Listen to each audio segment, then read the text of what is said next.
Welcome to the 50 Trend Hacker Future Story Trends Beyond Your Bubble.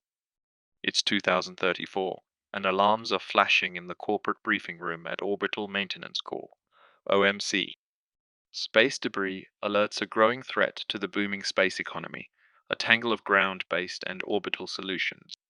Amazon's Keeper network rivals Starlink, while China's LEO constellation surges. Space is getting smaller, and the race for resources is heating up. Furthermore, we see space laws are still being adapted, such as the Liability Convention and the Registration Convention of objects launched into space. Since more and more corporations are entering this space, the states are unwilling to take over the liability for falling objects and debris collisions damaging other objects in space. Who's liable if your satellite is smashed by orbital junk? New space etiquettes emerge, but will self-regulation be enough? Finally, we are coming closer to the story. A new industry is starting to grow space cleanup. It is a mix of cooperation between companies and governmental agencies. It's a global experiment. China and Australia test powerful lasers, while Europe unveils net collectors. Imagine giant space fishing net. The US employs a gas shooting technique for debris deceleration, aiming to slow it down for Japan's space magnet to capture. 2034 is a time of trial and error, with the winning solution yet to be determined. Perhaps this glimpse into the future holds the answer. Toulouse, France, 2034. Marianne Delcourt gnaws at her lip as she reviews the swarm of new satellite alerts. A bead of sweat trickles down her forehead. Please, not today. She slams a fist on the console. If only everyone cleaned up their mess, space wouldn't be this damn crowded. The room's tense at OMC murmur halts as an alert from the European Space Agency dominates every screen, a tangle of shattered solar panels, further fragmented after a collision with some startup's reckless CubeSats, has changed course. The debris field, now a growing cloud of shrapnel, is hurtling toward a vital next-generation weather satellite, our eyes for the next heat wave. This wasn't in our calculations, Marianne exclaims, her voice tight with frustration and a flicker of fear while feeling the cold breeze of the air conditioning. The team springs into action. Reroute the collectors. Marianne snaps. Her finger jabs at a technician. Now, it wasn't built for this, but it's all we've got. The net collector, initially designed for methodical space debris cleanup, is frantically redirected toward the menacing debris field. However, its original programming was not designed for such a dense and unpredictably moving target, adding layers of complexity and risk to the operation. The other collector, 4AE, with its powerful arms, could snatch the larger debris, but it is slow and might not catch up with the speed of the debrief field. Simultaneously, Marianne receives another blow. Their American partner cannot lend their satellite with gas shooting technology. It's already committed elsewhere, assisting a corporate satellite launch. We're on our own this time. She glances at her team, a flicker of doubt crossing her face, before she masks it with steely determination. As they watch the real-time data, Marianne paces slowly, her mind racing.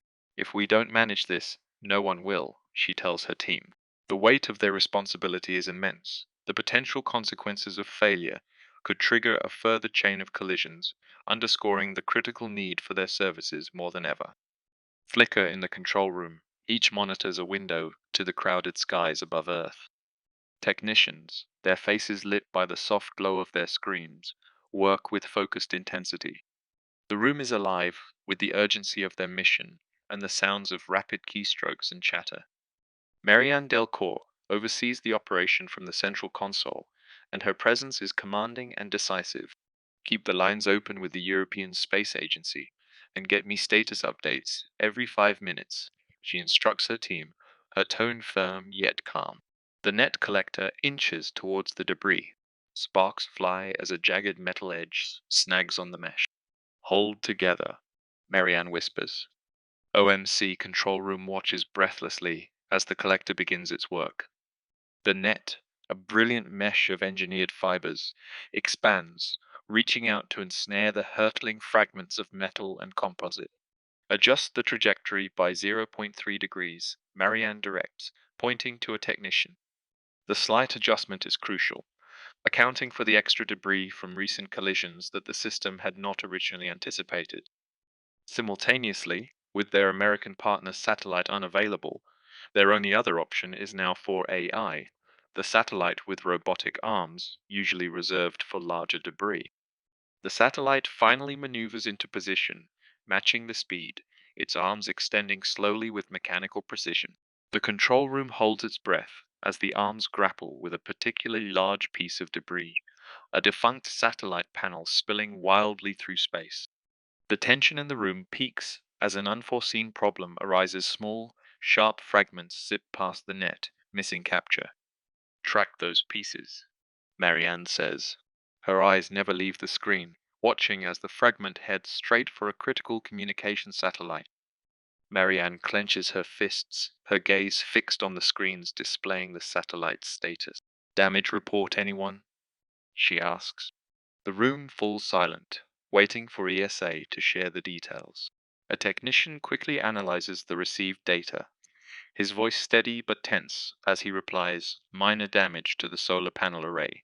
No critical functions impaired." A sigh of relief passes through the room, but the moment is short-lived. The incident is a stark reminder of their precarious situation. As the operation continues, the control room remains a nerve center of activity. Technicians adjust the trajectories of the net collector and robotic arms, striving to clear as much space as possible before the gain's emergency slot times out. Back in OMC's control room, the atmosphere has shifted from tense urgency to a mixture of relief and contemplation. The screens now show a slightly less cluttered orbit, and the immediate threat has been mitigated but not eliminated. Marianne Delcourt leans against the back of her chair, her eyes tracing the paths of satellites and debris on the large central monitor.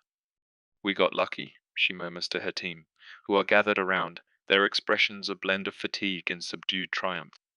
But we can't rely on luck. Though not disastrous, the minor collision serves as a poignant reminder of the precarious balance they maintain. The room nods in agreement, the reality of their work settling in like a heavy cloak. As they debrief, the conversation turns to the future. "We need to push for more stringent regulations," Marianne states, her voice firm, carrying a new resolve. "Every launch needs to include pre-deployment of debris management solution. It's the only way to ensure space remains safe and sustainable." "And it's not just up to governments anymore," Marianne announces, her voice ringing with newfound determination. "Starting now, OMC will work with insurers, investors, and any company that relies on space assets. We refuse to clean up the mess. We're going to the source.